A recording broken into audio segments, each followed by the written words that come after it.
تم اب بھی مساجد کے انہدام کے فیصلے دے رہے ہو.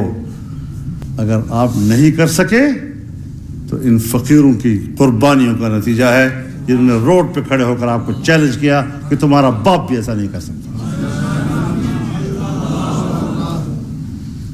ہم جج کا احترام کرتے ہیں, قابل احترام جج صاحب. پہلے جج صاحب نے جاتے جاتے فیصلہ کیا مغرب کے لیے قابل قبول ہونے کے لیے کہ اس نے ناموس رسالت کی توہین کے مرتکب کو آزاد کر دیا.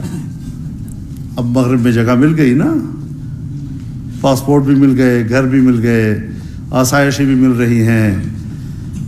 آپ بھی جاتے جاتے مسجدوں کو گرانے کا فیصلہ دے رہے ہیں تاکہ آپ مغرب کے لیے قابل قبول ہو سکیں, اور ہمیں کہے کہ میں نے تو قانون کے مطابق فیصلہ کیا ہے.